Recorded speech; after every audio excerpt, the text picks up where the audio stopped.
Her own granddaughter locked her out in freezing cold, while the party went on without her. Elaine Mercer didn't cry. She just watched from the porch, soaked and shivering. By morning, the house would belong to her alone, deed signed, locks changed, and access revoked. She'd spent decades keeping this home safe. Now she was protecting it fiercely. No more gifts, no more excuses. And when they came back, only the keys in her hand would open the door. Before we begin, may I ask, where in this big, beautiful world are you listening from? It's always a quiet honor to know who's sharing this space. Drop it in the comments, and don't forget to subscribe. The wind cut sharp across Elaine's cheeks as she stepped onto the porch, her slippered feet crunching into the brittle crust of last night's snow. She hadn't grabbed a coat, just the thin cardigan draped over her nightgown, as she shuffled toward the mailbox at the end of the walk. The sky hung low and gray, and the icicles along the gutters caught what little light filtered through the clouds. Inside the house, laughter rose in bursts, shrill and careless, laced with champagne, the kind of laughter that didn't pause to listen. Elaine opened the cold brass mailbox and pulled out a stack of envelopes, bills mostly, along with a slick catalog she hadn't subscribed to. Her fingers were already going numb when she turned back to the door. That's when she heard Brandy's voice, clear through the living room window. "Start without her." More laughter. Someone clinked a glass. The sound of wrapping paper tearing. Elaine stepped up to the door and twisted the handle. It didn't budge. She tried again, using both hands this time. Locked. She knocked, firm but not panicked. Then again, louder. Her breath came out in short puffs, visible in the frigid air. No one came. She leaned closer to the glass pane on the door, squinting past the fog of condensation. Through the frost-speckled window, she could see the coffee table crowded with brightly wrapped gifts. Tasha was already slicing the cake. Eli lounged on the couch, scrolling on his phone. Brandy sat cross-legged on the floor, laughing as she opened a gift box and pulled out a pair of fur-lined boots. Boots Elaine herself had paid for last month at the outlet mall. None of them looked toward the door. Elaine raised her hand to knock again, but paused. The silence on her side of the glass was deafening. Snow began to drift sideways under the wind's push, sticking to the hem of her flannel pajama pants. She shifted her weight, one foot wet, then the other. The door stayed shut. "Hello?" she called. "Brandy? Tasha?" Her voice vanished into the storm. Her hands, shaking now, gripped the cold iron railing as she stepped off the porch. Each breath felt sharper than the last, her cardigan useless against the wind now howling between houses. Her slippers were soaked, her socks chilled to the bone. From the corner of her eye, a curtain moved in the house next door. Moments later, Mrs. Harding emerged from her front steps in a long down coat, the kind zipped all the way to the chin. Her boots made sure, careful tracks through the snow. "Elaine?" she called out. "What on earth?" Elaine didn't speak. She just looked up, mailbox still in one hand, birthday card poking out crooked from the top. Mrs. Harding didn't ask questions. She simply opened her own front door and held it wide. Elaine stepped inside the warm foyer and said quietly, "They locked it." Mrs. Harding closed the door behind them with a firm click. She didn't respond at first, just reached out and gently brushed a crust of snow from Elaine's shoulder. "Come in. Sit by the heater. I'll put the kettle on." Elaine nodded, throat tight, feet heavy. As she peeled off her wet slippers, the voices from next door rose again. More laughter, a toast, someone clapping, her own birthday party still going, without her. Elaine sat down at the small kitchen table and stared at the birthday card in her hand. The envelope had started to curl from dampness, its edges faintly bleeding blue. She didn't open it.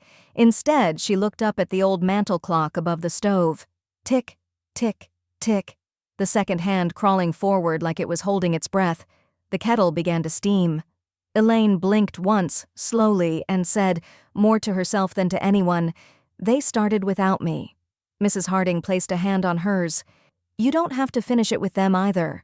Elaine didn't reply, but as she sat there, listening to the whistle of the kettle rise, she made a decision. It started with the filing cabinet upstairs. The house was still warm when Elaine stepped back in, but it felt like stepping into a shell. The laughter had dulled to low conversation. The cake had been sliced down to crumbs. Wrapping paper lay scattered on the rug like discarded skin. Brandy was on the couch, scrolling through her phone. She didn't look up. Tasha glanced over from the kitchen island, holding a plate of half-eaten cake. "It was a joke," she said with a weak smile. "Lighten up, Mom." Elaine closed the door behind her with a quiet finality. Snow melted from the soles of her slippers, forming a soft trail on the wood floor. She didn't take off her cardigan. Brandy spoke without lifting her gaze. "You already saw your gifts this morning, remember?" Elaine looked at her for a long moment. Her eyes rested not on Brandy's face, but on the boots stretched across the ottoman, still tagged, untouched by snow, warm. Her silence thickened the room. Eli appeared from the hallway, yawned, and muttered something about needing a smoke. The back door creaked open, letting in another blast of cold.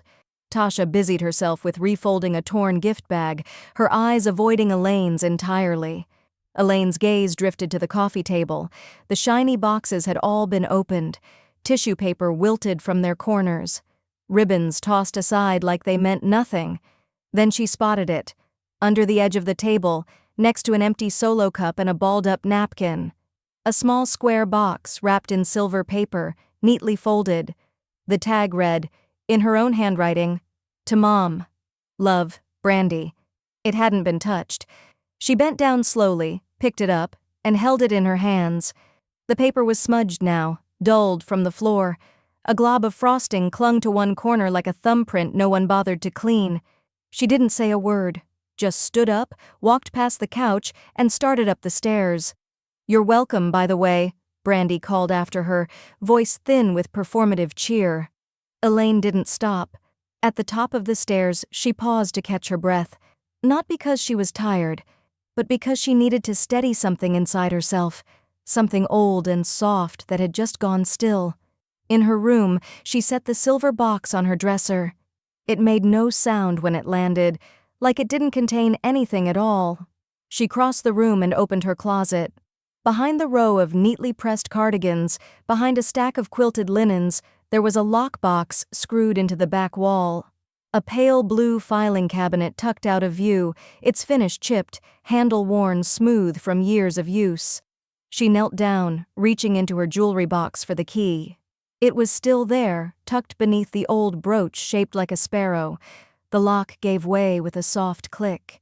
Inside, rows of manila folders labeled in neat, even script, deed, taxes, utility bills, bank statements going back a decade, some yellowed at the edges, others still crisp.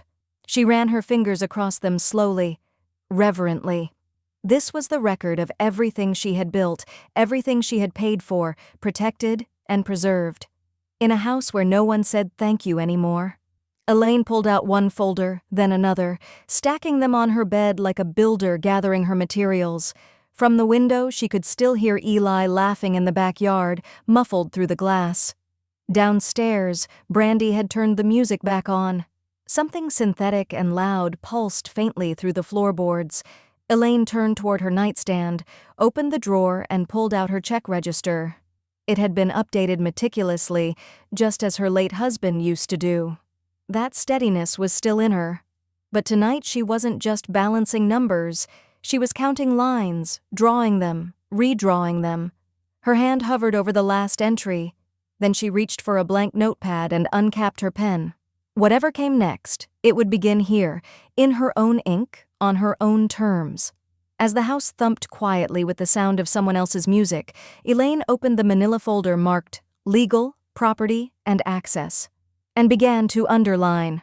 The next morning, the snow had stopped falling, but the cold was sharper, meaner. Elaine sat at the dining table with the blinds cracked just enough to let in the gray morning light.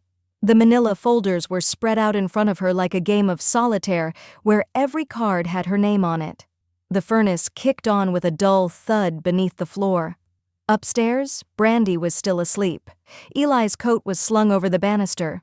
Tasha had already left for work. Without saying goodbye, Elaine reached for her calculator and clicked it awake.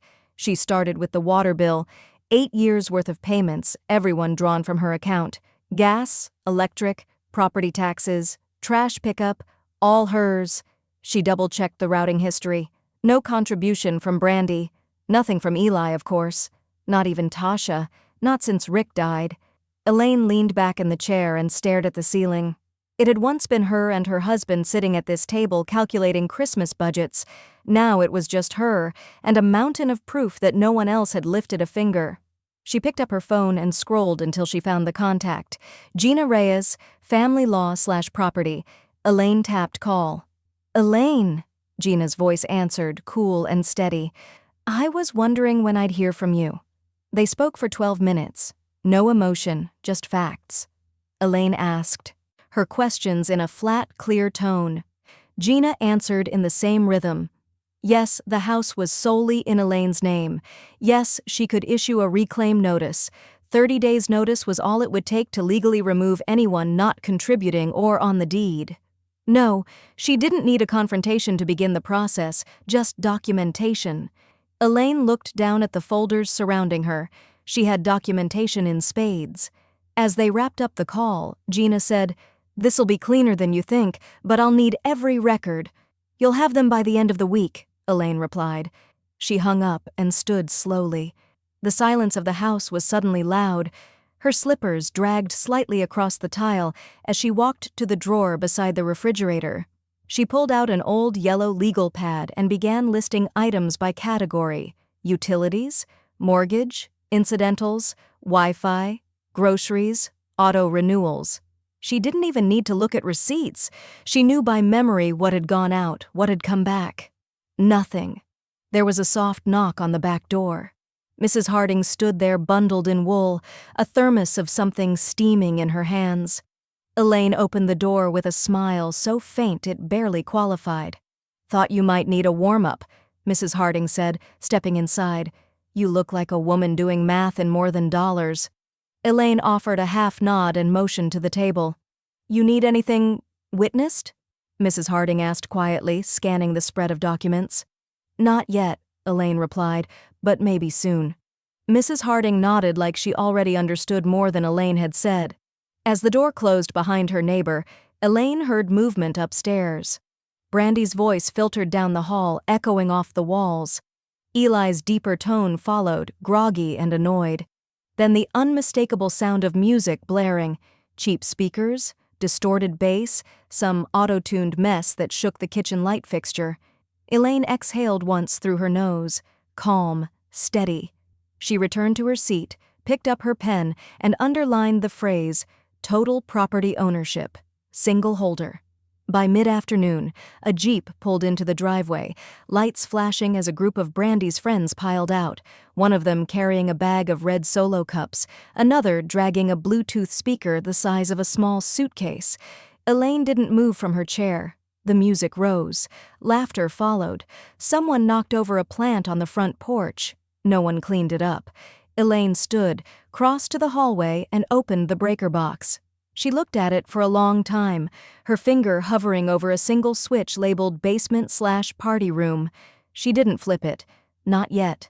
Instead, she quietly slid her folders back into a new stack, sealed them in a canvas bag, and zipped it shut. This time, she wasn't just collecting evidence. She was building a case. Elaine stood in line at the Buffalo post office, a canvas tote over her shoulder and gloves clutched in one hand. The woman behind the glass barely looked up when she called, "Next," but Elaine stepped forward with quiet authority. "I'd like to forward all mail for the address on this form to my legal representative," she said, sliding over a neatly filled-out USPS 3575 form. The clerk blinked, then nodded. "We'll process it today. You want to keep the old mail here, or send it to?" "Send it all," Elaine said. "Every envelope, no more strays." She left with a small receipt tucked into her wallet and a lightness in her step she hadn't felt in months. Back home, the wind had started to whip harder, rattling the porch swing against the siding. Inside, the heat was on, but the mood had changed. Elaine stepped in to find Brandy pacing the living room, holding her phone like it had betrayed her. "Why did the Wi-Fi just cut out?" she snapped. "My upload crashed halfway through." Elaine didn't answer. She hung up her coat, placed her gloves in the basket by the heater, and poured herself a cup of tea from the kettle she'd left on low. She didn't need to raise her voice to be heard in this house anymore. Eli came around the corner, shirtless, rubbing his temples like the world owed him comfort. "We're having connection issues," he grunted. "Router dead?" Elaine stirred her tea slowly. "Aren't we all?" He stared at her confused. Brandy groaned and flopped dramatically onto the couch. "You don't get it," she hissed. "I was on a sponsored stream. I just lost my metrics." Elaine took a sip of tea and walked past them toward the sunroom where the router once lived behind a curtain panel. It was gone now. So was the phone that used to sit on the kitchen counter, a dusty landline that Brandy once called a boomer relic, but still used to order takeout when her phone died. Upstairs, the faint chirp of a disconnected line beeped from an empty wall jack. Elaine returned to the kitchen, sat down at the table, and opened her laptop. She didn't bother hiding what she was doing. She clicked calmly through her Chase account, then the old credit union one she kept just for bills. She changed the passwords on both. Then she opened her email and did the same there. One by one, like closing windows before a storm. She reached for a sticky note and peeled it off the fridge. It read, "Tasha, grocery auto pay, 15th, in someone else's handwriting. She crumpled it without reading further. Tasha walked in through the front door moments later, brushing snow from her coat, looking frazzled. "Mom, the house phone's not working," she said. "Did we switch providers?" Elaine gave her a long, level look. "It was unnecessary." Tasha blinked. "But my pharmacy—" "Can call your cell," Elaine said evenly. "Just like you told me to, remember?" Tasha closed her mouth. Elaine's hands remained folded around her warm mug. She didn't raise her voice. She didn't accuse. She didn't explain. She simply waited. Upstairs, a door slammed. Brandy, no doubt. Eli cursed under his breath and stomped toward the basement stairs, muttering about signals and dead zones. Elaine took another sip of her tea. The power was still on. The heat was still running.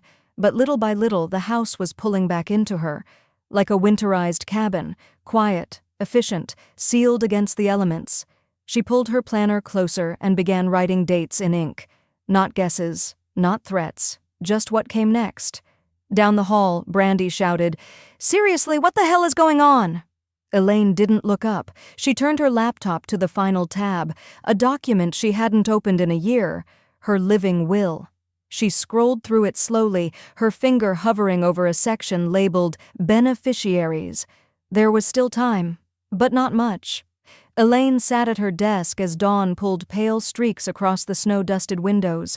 The only sound in the room was the quiet hum of the space heater and the rhythmic click of her fingers on the keyboard. The document on her screen was no more than half a page, but every line had been scrutinized. Gina had gone over it twice the night before, tightening the phrasing, removing sentiment, reinforcing terms. 30 days. No extensions, no loopholes, no ambiguity, just lawful clarity.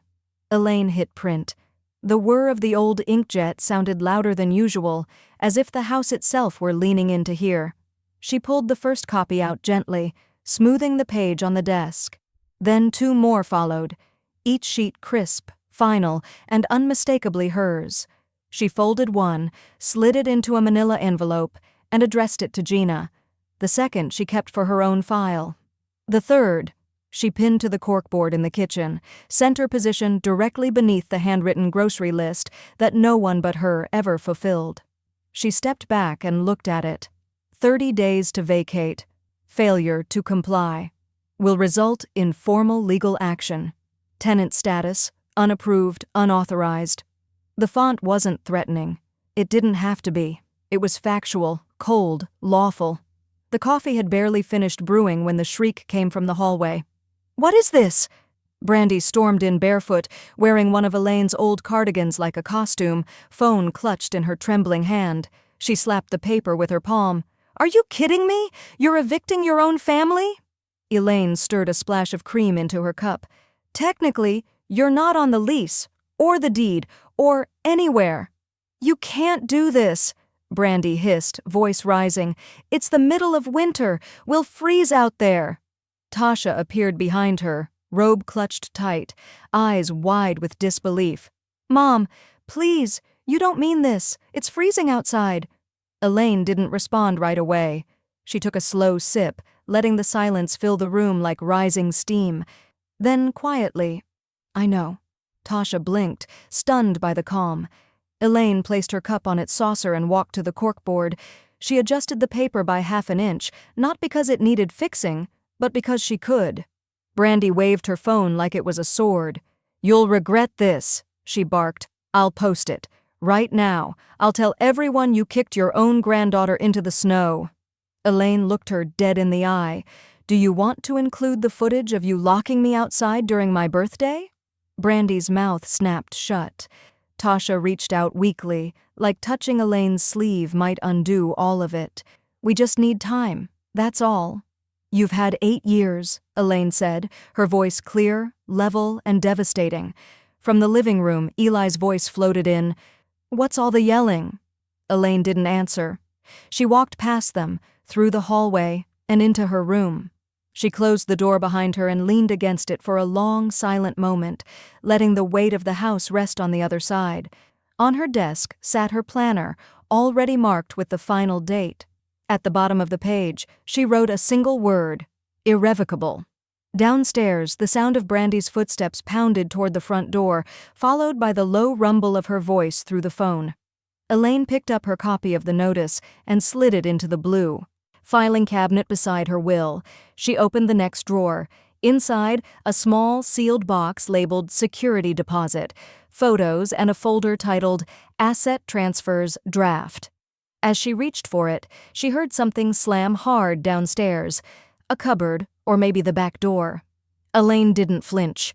She placed the folder on the desk, opened it, and began reading line by line. Elaine stood in the doorway of the guest suite, the room at the end of the hall, with bay windows that faced the front yard, and a closet deeper than any other in the house. Her fingers grazed the old brass doorknob, the lacquer worn smooth. She had painted this room herself in 1981, a soft pine green.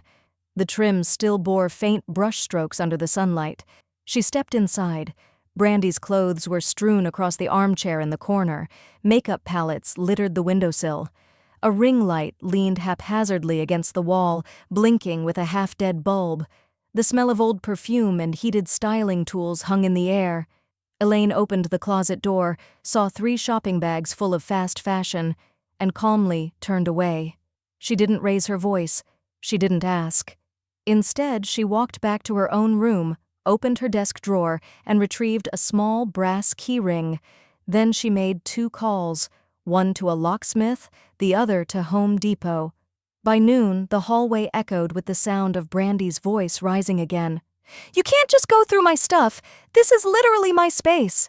Elaine didn't even glance up from her notes. "It was mine for 40 years. She can go." Tasha tried to interject. "Mom, that room—" Elaine looked her dead in the eye. "Was your father's office, then mine, then a guest suite. It's never belonged to a girl who posts selfies for a living and calls that work." Brandy made a strangled sound and stomped back into the room to collect an armful of designer sweatshirts, tripping over the leg of the ring light as she went. A framed photo of her and Eli tipped off the nightstand and cracked as it hit the floor. Elaine didn't blink. By evening, the door had been cleared of Brandy's clutter. The space now held a single nightstand, a fresh set of flannel sheets, and an oil diffuser Mrs. Harding had dropped off months ago. Elaine placed it on the windowsill and turned it on. Lavender. Control in vapor form. The locksmith arrived just before dark. Elaine met him at the door and handed him the new lock set. "Just this door," she said. "Privacy knob. Inside-only key." Brandy's voice thundered from downstairs. "You're seriously putting a lock on a bedroom door now?" Elaine didn't look back. 20 minutes later, the lock clicked into place. The key was warm in her palm. After he left, she closed the door gently, turned the bolt with a soft click, and stood alone in the room that was once hers, and now was again. From the hallway, footsteps padded toward the door.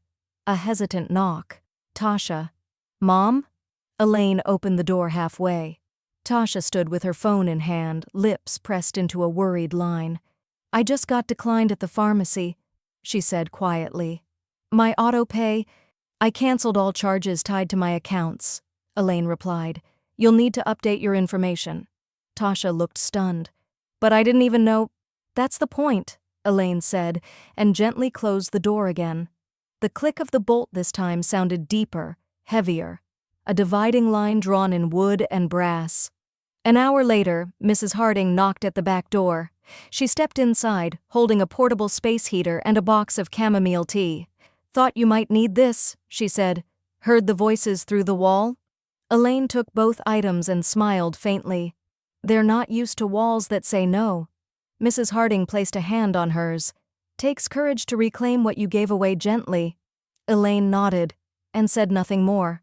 That night, with the door locked, the heater humming gently, and the scent of lavender thick in the air, Elaine curled into the freshly made bed, tucked the key beneath her pillow, and closed her eyes.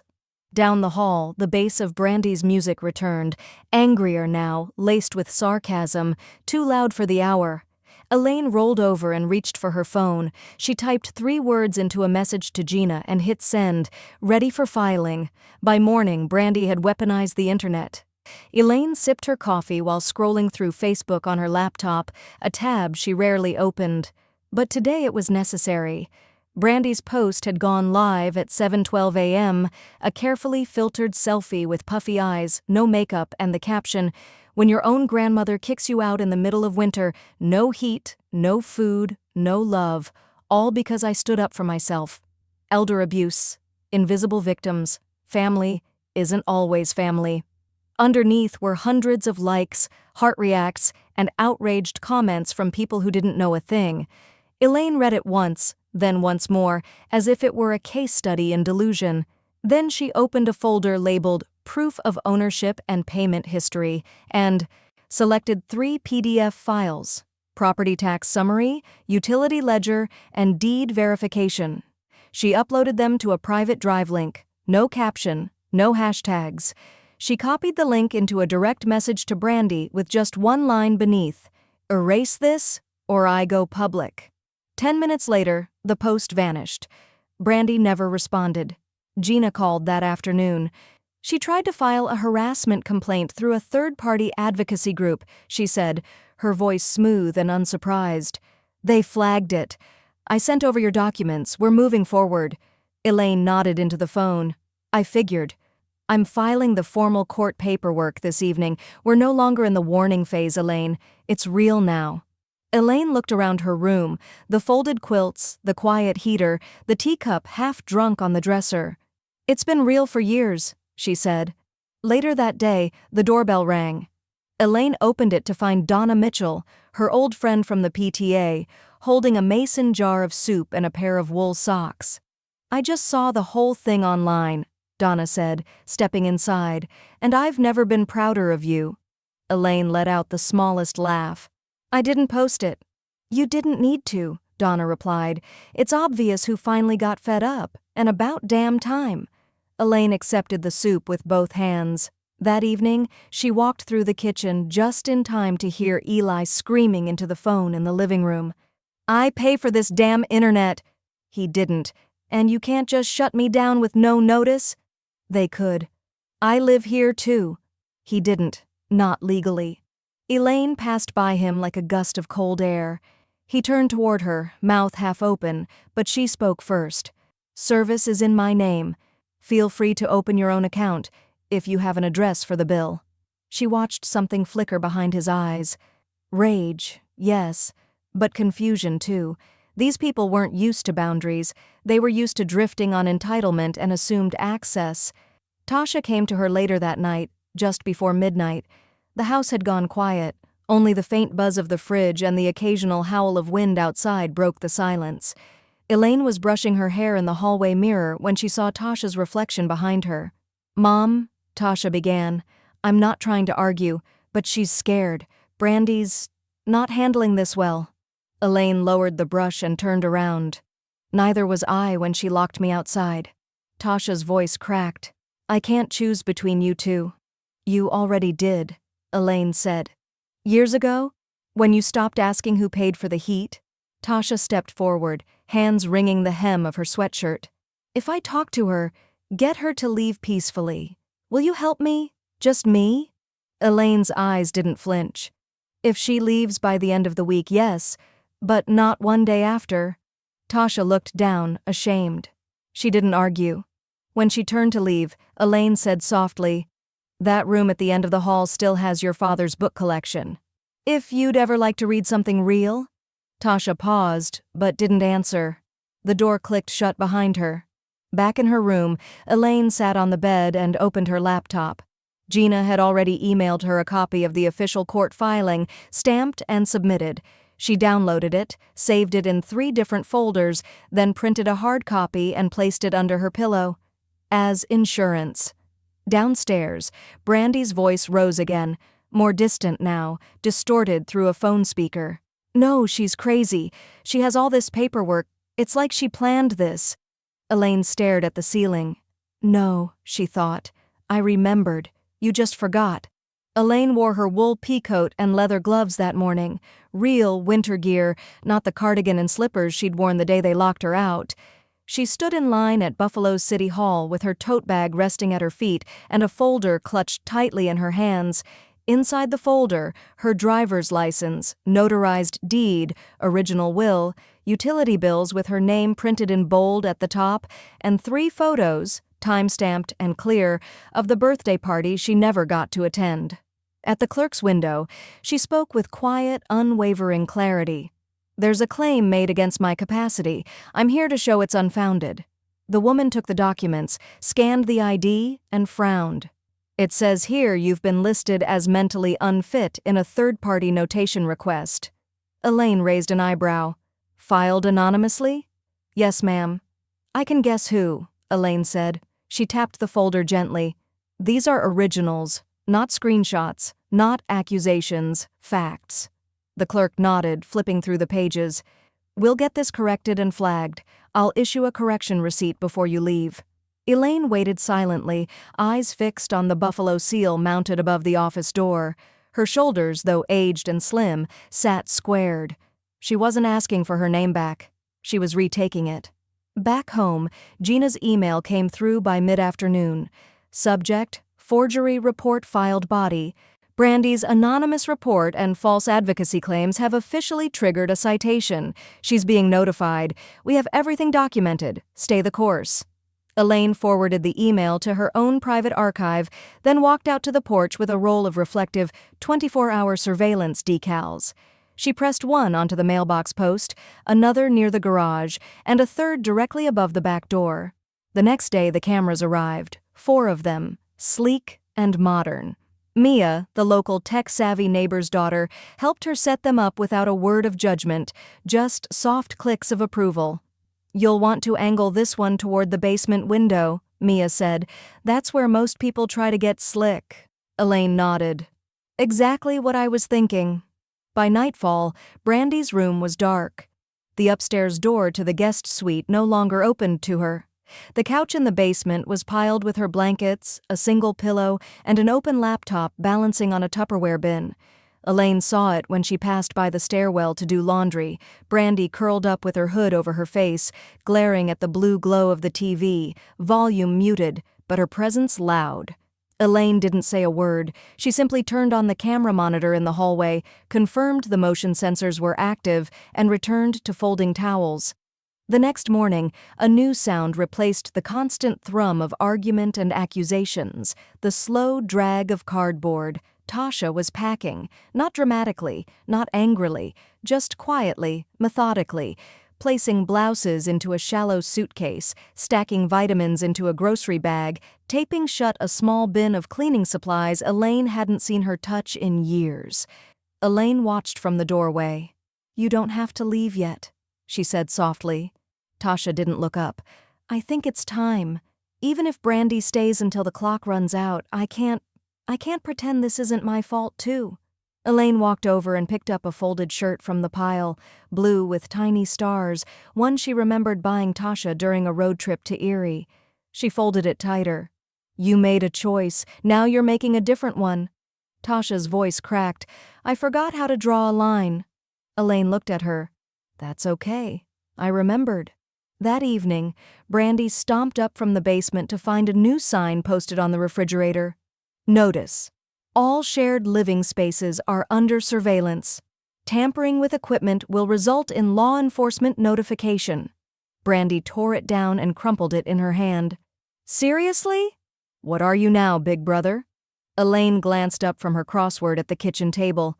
No, she said, just the homeowner. Brandy's jaw clenched. You think this little game makes you safe? Elaine gave a slow smile. Number, the cameras do. Brandy turned and stalked back down the stairs, her socked feet barely making a sound, but the cameras heard everything. Elaine reached for her planner and circled a date in bold ink. 12 days left. The alert came at 2:07 a.m. Elaine woke not to a sound but to a vibration, her phone buzzing quietly on the nightstand. She turned toward the glow of the security app. Motion detected, basement camera, 3020641. Clip length, 47 seconds. She tapped the preview. The grainy black and white footage showed Eli pacing near the breaker box, shirtless and slurring. Brandy stood nearby, whisper shouting, her hands flailing in frantic circles. He pointed upward, toward the cameras, then back to the box. His mouth shaped words like, cut it, burn it, get her gone. Then, just before the feed blurred, he kicked the base of the heater. Twice. Elaine sat upright. Her breath stayed steady. Her hand didn't shake as she hit download, then forward, subject line, clip 2:07 a.m., basement threat, property tampering. She sent it to Gina with a short message, please escalate. Enough is enough. Gina's reply came before sunrise, already forwarded to PD. This is textbook harassment and borderline property damage. You've got eyes now. Stay calm. Let me handle it. By noon, an unmarked cruiser rolled into the driveway. Officer Jensen stepped out, clipboard in hand, coat zipped high. He didn't ring the doorbell, just knocked, firm and formal. Elaine met him at the threshold with the printed clip summary in hand and the digital copy already queued on her tablet. He nodded once. Ms. Mercer, mind if I come in? No, Elaine said. Not at all. He watched the footage, watched again, took notes. Not quite enough for charges, he admitted, but we're opening a record. Official warning, and he's banned from the property as of now. Elaine signed the trespass enforcement form. Will I need to post signage? I'll leave some stickers for the windows, he said. He steps back on the property. We charge. Elaine walked him to the door. Thank you for coming out. He looked at her, and for a brief second, his expression softened from procedural to personal. Most folks your age don't record this well. Elaine's mouth lifted at the corner. Most. Folks my age built this house from the ground up. Recording it's the easy part. As the cruiser pulled away, Eli came storming up the basement stairs, coat half-zipped, face red. What the hell is this? I got a cop warning me? You called the cops on me? Elaine stood at the end of the hall, arms crossed, posture unshaken. You threatened my utilities, she said. You don't live here. You don't pay rent. You don't touch my wires. Brandy appeared behind him, eyes wide, hair matted from sleep. You're being dramatic, she spat. It wasn't a threat. We were just venting. Jesus, Nana. You filmed it for me, Elaine said, calm as frost. I just watched the footage. Brandy's lips twisted, but she said nothing more. Eli turned, fists clenched, then slammed the front door hard enough to rattle the pane. He didn't take anything with him. Elaine watched from the window as he disappeared down the block, just a shape in the snow, swallowed by wind. That evening, Elaine entered the basement utility room and shut the valve to the secondary heat line. Not all the way, just enough. By nightfall, the floor creaked above as Brandy paced. Angry footsteps, passive-aggressive bangs. The couch cushions shifted again and again as she adjusted for comfort that never arrived. Elaine stayed upstairs. She microwaved her soup. She folded a fresh set of pillowcases. She changed the hallway password on the Wi-Fi extender. At exactly 9:34 p.m., she looked out the window and saw Mrs. Harding across the way, standing at her sink, the soft flicker of a candle lit on the sill. The flame trembled once in the cold glass reflection, then steadied. Elaine held her tea to her chest and watched it burn. The municipal conference room smelled like copier toner and pine-scented cleaner, neutral walls, folding chairs, and one table too large for the room. Elaine sat at its end, hands folded calmly over a folder that was thicker than the case itself. Across from her sat Gina, sleek gray suit, reading glasses perched low on her nose, calm as a surgeon before a first cut. At the center sat the assigned social worker, a man named Callahan, whose clipboard had already been annotated before anyone entered. "I just want to understand," he said, flipping pages. "We've received conflicting accounts, including a claim of elder abuse." Elaine didn't blink. Gina leaned forward. "The only abuse happening here is financial, emotional, and property-based, and it's directed at my client." She opened a binder. Plastic sleeves glinted under the fluorescent lights. "This is the deed, entirely in Elaine's name, paid in full 23 years ago." She flipped the page.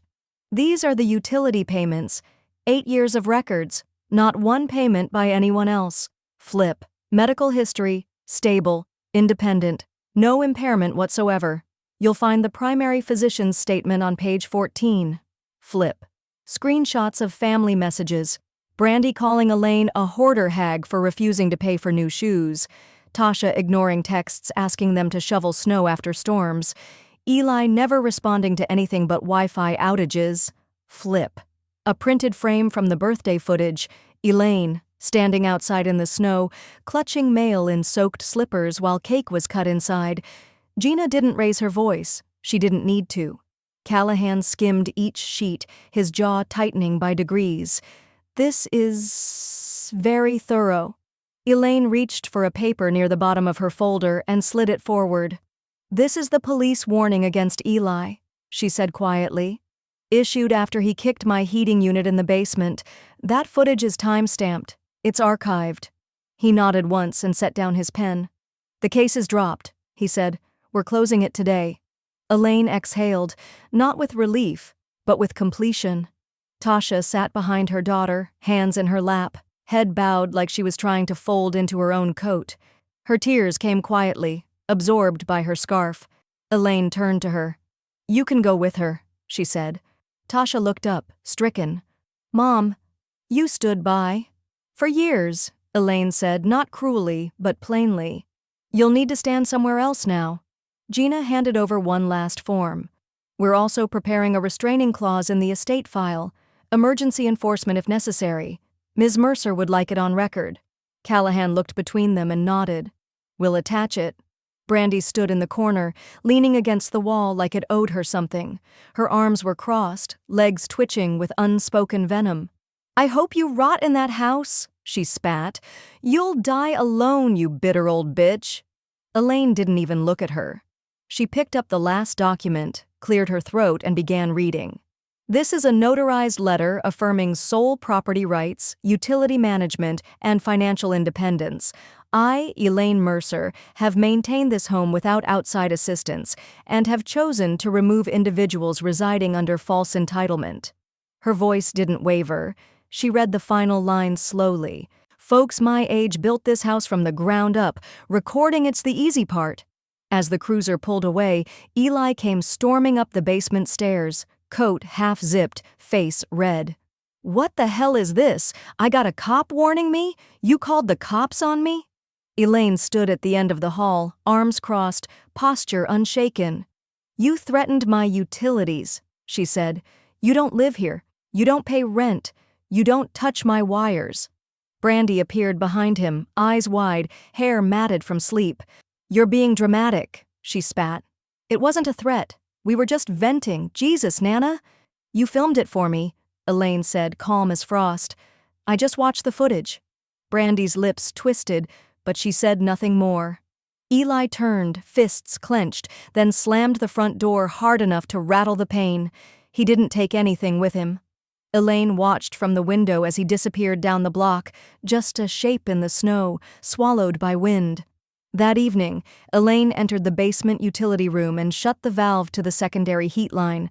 Not all the way, just enough. By nightfall, the floor creaked above as Brandy paced. Angry footsteps, passive-aggressive bangs. The couch cushions shifted again and again as she adjusted for comfort that never arrived. Elaine stayed upstairs. She microwaved her soup. She folded a fresh set of pillowcases. She changed the hallway password on the Wi-Fi extender. At exactly 9:34 p.m., she looked out the window and saw Mrs. Harding across the way, standing at her sink, the soft flicker of a candle lit on the sill. The flame trembled once in the cold glass reflection, then steadied. Elaine held her tea to her chest and watched it burn. The municipal conference room smelled like copier toner and pine-scented cleaner, neutral walls, folding chairs, and one table too large for the room. Elaine sat at its end, hands folded calmly over a folder that was thicker than the case itself. Across from her sat Gina, sleek gray suit, reading glasses perched low on her nose, calm as a surgeon before a first cut. At the center sat the assigned social worker, a man named Callahan, whose clipboard had already been annotated before anyone entered. "I just want to understand," he said, flipping pages. "We've received conflicting accounts, including a claim of elder abuse." Elaine didn't blink. Gina leaned forward. "The only abuse happening here is financial, emotional, and property-based, and it's directed at my client." She opened a binder. Plastic sleeves glinted under the fluorescent lights. "This is the deed, entirely in Elaine's name, paid in full 23 years ago." She flipped the page. "These are the utility payments, 8 years of records, not one payment by anyone else. Flip. Medical history, stable, independent, no impairment whatsoever. You'll find the primary physician's statement on page 14. Flip. Screenshots of family messages. Brandy calling Elaine a hoarder hag for refusing to pay for new shoes. Tasha ignoring texts asking them to shovel snow after storms. Eli never responding to anything but Wi-Fi outages. Flip. A printed frame from the birthday footage. Elaine, standing outside in the snow, clutching mail in soaked slippers while cake was cut inside. Gina didn't raise her voice. She didn't need to. Callahan skimmed each sheet, his jaw tightening by degrees. "This is very thorough." Elaine reached for a paper near the bottom of her folder and slid it forward. "This is the police warning against Eli," she said quietly. "Issued after he kicked my heating unit in the basement. That footage is time-stamped. It's archived." He nodded once and set down his pen. "The case is dropped," he said. "We're closing it today." Elaine exhaled, not with relief, but with completion. Tasha sat behind her daughter, hands in her lap, head bowed like she was trying to fold into her own coat. Her tears came quietly, absorbed by her scarf. Elaine turned to her. "You can go with her," she said. Tasha looked up, stricken. "Mom, you stood by." "For years," Elaine said, not cruelly, but plainly. "You'll need to stand somewhere else now." Gina handed over one last form. "We're also preparing a restraining clause in the estate file. Emergency enforcement if necessary. Ms. Mercer would like it on record." Callahan looked between them and nodded. "We'll attach it." Brandy stood in the corner, leaning against the wall like it owed her something. Her arms were crossed, legs twitching with unspoken venom. "I hope you rot in that house," she spat. "You'll die alone, you bitter old bitch." Elaine didn't even look at her. She picked up the last document, cleared her throat, and began reading. "This is a notarized letter affirming sole property rights, utility management, and financial independence. I, Elaine Mercer, have maintained this home without outside assistance and have chosen to remove individuals residing under false entitlement." Her voice didn't waver. She read the final line slowly, dry goods, and a calm expression that didn't ask for permission. Elaine opened the door with a faint smile. "You're early." "I figured early was better than in the way," Mia said. "You said bring what I need and leave the rest behind." "So I did." Elaine took the bag. "Then I guess we start from here." They moved quietly without fuss, placing linens, unpacking a single stack of books, opening the windows to fresh air that didn't feel like surveillance. Later, Mia cracked eggs into a pan and added butter without comment. Elaine leaned against the counter, watching her, remembering how long it had been since the kitchen felt like something other than a fortress. "You don't have to cook for me," Elaine said softly. "I know," Mia replied. But I like kitchens that make sounds again." By evening, they were standing shoulder to shoulder on stools, hanging soft beige curtains in the living room. Nothing fancy, just warm. Elaine held the fabric steady as Mia secured the rod. "It's funny," Elaine said. "I haven't changed these since Rick was alive." Mia smiled gently. "Then they've done their time." Elaine looked down at her hands, the way the curtain bunched in her palm like something familiar rediscovered. That night, Elaine sat at her desk and opened her emergency contact list. The name at the top used to be Tasha, listed with 2 numbers and a secondary address. She deleted it with one slow tap. Then she typed, "Mia Santos, upstairs, room 2. She reached for a sticky note, scribbled Mia's number on it, and taped it beside the landline, just in case. At 10:42 p.m., her phone buzzed once. "Tasha, Brandy is homeless. No greeting, no question, no apology." Elaine stared at the screen for a long moment. Then she locked the phone and slid it face down onto the end table. She didn't respond. The next morning, Gina stopped by for coffee and final paperwork. She handed Elaine a folder stamped in bold, updated, estate distribution file. Elaine flipped through it while Mia wiped down the stovetop in the background. Everything was in order. The house now had 1 owner, 1 resident heir, and a documented history of mismanagement, correction, and legal reinforcement. "Everything you wanted is now in writing," Gina said. Elaine nodded. "And everything I didn't want is gone." The 2 women shared a look, more tired than triumphant, but honest. Gina squeezed her shoulder before heading out into the wind. After she left, Elaine sat on the couch with a blanket draped over her knees, a grocery receipt in one hand. Mia had bought eggs, carrots, lentils, cocoa, cinnamon, and a small pack of holiday cards. Elaine hadn't mentioned the holiday once. "I didn't ask you to do all this," Elaine said as Mia stepped into the room with 2 mugs of tea. "I know," Mia said, "but I like earning my place." Elaine looked at her for a long time. Then, unexpectedly, she laughed, low and real, the kind that broke loose like a stuck drawer finally opening. Mia grinned and handed her a mug. Outside, snow began again, thin and soft, settling over the front steps like a fresh invitation. Elaine sat in her reading chair, legal pad balanced on her knee, glasses perched low on her nose. The early morning sun had barely risen, but the light was soft enough to write by. She stared at the page in front of her, the heading already printed in Gina's careful serif font. Last Will and Testament. Elaine Mercer. She exhaled slowly, then began. To Brandy Mercer and Tasha Langley, no assets to be transferred, no property to be inherited. This decision is final and reflects not estrangement but clarity. Her pen didn't pause. To Mia Santos, she wrote, this home, in full, with the condition that she never rent it to family, nor allow residence to anyone whose name isn't printed on a shared agreement. This house deserves peace. By the time Mia wandered in from the kitchen, hair damp, holding a steaming mug of ginger tea, Elaine was already sealing the envelope. "You're up early," Mia said. Elaine smiled. "Just tying off loose ends." Later that afternoon, she pulled down the storage bin from the hall closet, Brandy's winter box, once filled with knockoff designer scarves, faux fur jackets, and a half-dozen unopened shoe boxes labeled with brands she never worked a day to afford. Elaine pulled one out. Black suede ankle boots, 4-inch heels, never worn. The tag still dangled like a question. She boxed them up again, added 3 more pairs, and drove them down to the women's shelter on the east side. When the woman at the desk asked if she wanted a receipt, Elaine just shook her head. "I'm not here for credit," she said. "I'm here to reset." The woman smiled, took the box, and said nothing more. Back home, Gina arrived with a final packet in a white folder, heavier than the last. "Everything's updated," she said, setting it on the table.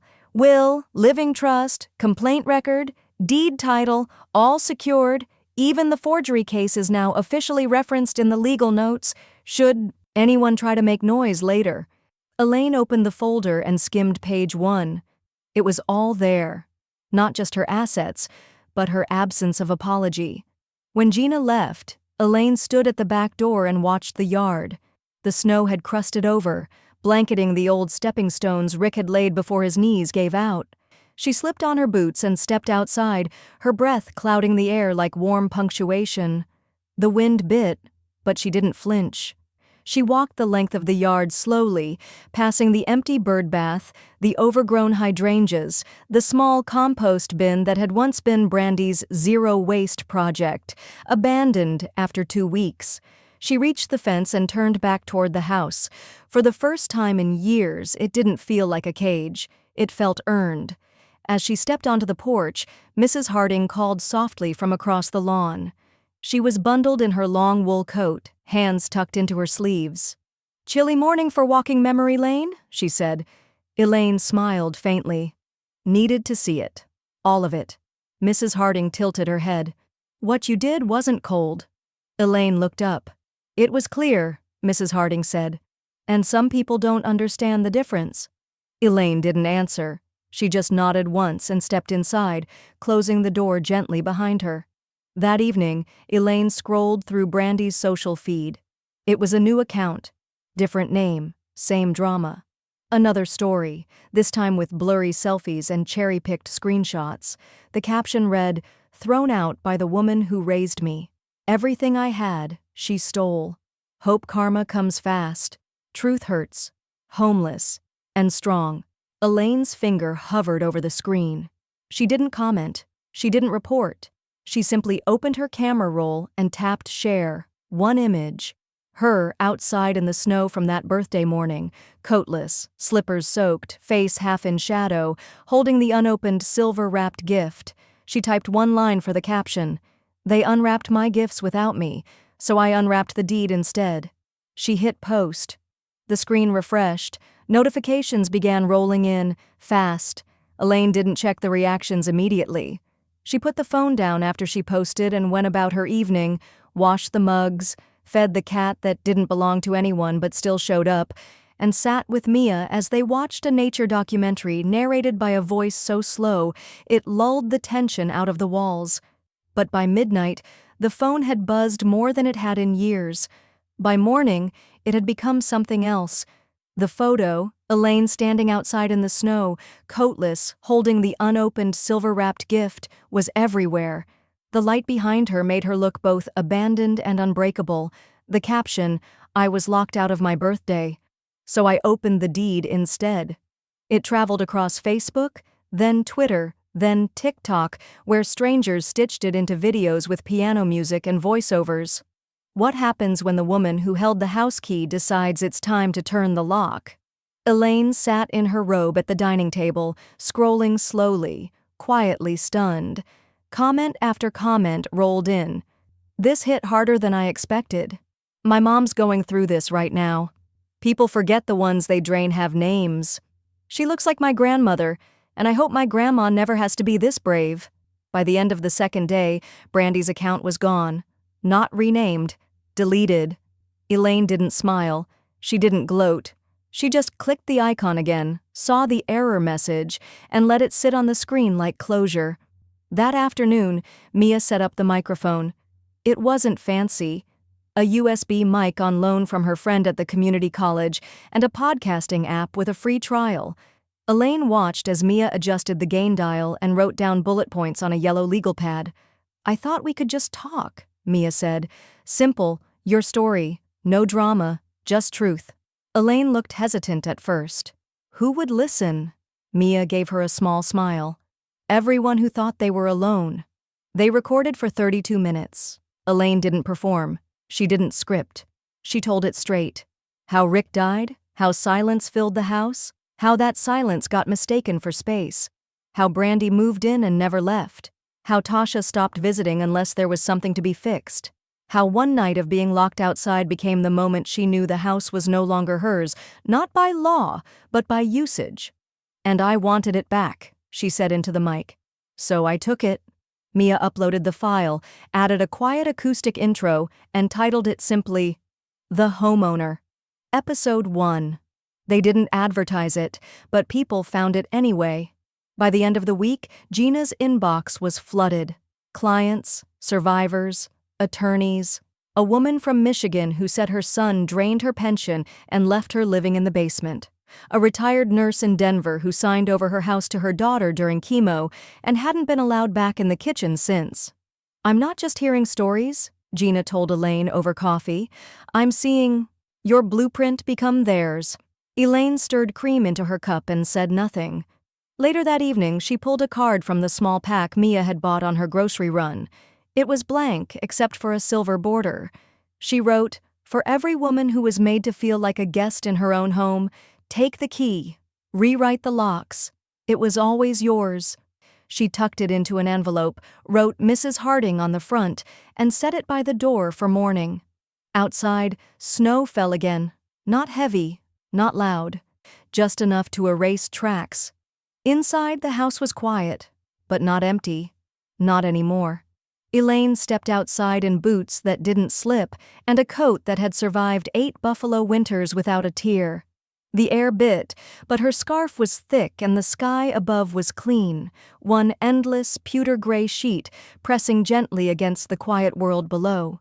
Beside her, Mia walked slowly, one hand wrapped around a thermos, the other tugging a wool cap down over her ears. Their steps left twin prints in the snow-dusted grass of Elaine's backyard garden, the same garden that had once been Rick's sanctuary, then Brandy's ashtray, and finally, still, forgotten. Now, it was just a place to walk, to see, to reclaim. "I was thinking of putting up the trellis again in spring," Elaine said. "The one with the climbing jasmine." Mia smiled.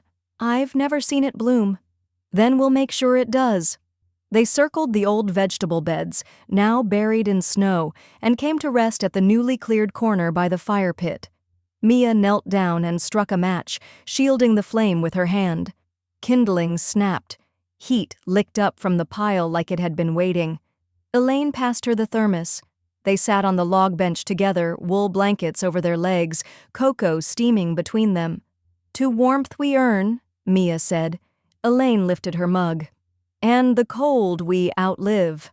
They sipped in silence. The gate creaked gently, and both women turned to see Mrs. Harding walking toward them, bundled in navy fleece, cheeks red from the wind.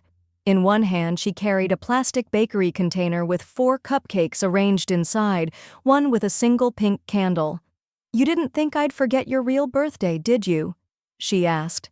Elaine's smile curved slow and deep. "I almost did." They lit the candle together, let it flicker in the breeze, and didn't sing.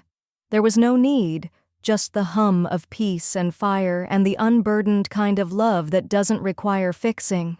After the cupcakes had been eaten, half frosting, half laughter, Mrs. Harding reached into her coat pocket. "I had this made," she said, handing Elaine a small box. "It's silly, but I think it's time." Inside sat a handmade ornament, smooth wood carved into the shape of a front door with a heart-shaped window cut near the top. Burned across the grain in clean cursive letters, "Never locked out again." Elaine held it in both hands like something sacred. She didn't speak. She didn't need to. The fire popped, and a gust of wind sent smoke trailing over the fence. They stayed out until the flames burned low, then gathered their mugs and moved back inside, boots clicking softly against the stone steps. Just inside the foyer, Mia paused. Her eyes rested on the new frame beside the coat rack, sleek walnut wood, matted paper inside. The deed. Elaine's name at the top, no others. It hung straight, proud and utterly still. "You changed everything," Mia said quietly. Elaine looked over, her voice low but firm. "Just the locks." That night, Elaine pulled the ornament from its box and hung it on the coat hook above her keys. She brewed one last cup of tea, turned off the kitchen light, and walked slowly to the living room. The house was quiet, but not the old kind of quiet, not the silence of avoidance or erasure. This was the quiet that followed a storm. Earned, lived in, free. She sat down, pulled a throw blanket over her lap, and let her eyes drift to the front window, where the porch light glowed against freshly fallen snow. Outside, the wind whispered across the yard, dragging nothing with it. Inside, Elaine held her mug with steady hands and breathed deeply. Then she whispered aloud, "Just once, not to anyone in particular. They unwrapped my gifts without me. So I unwrapped the life I actually wanted. And this time, no one interrupted her. Not ever again.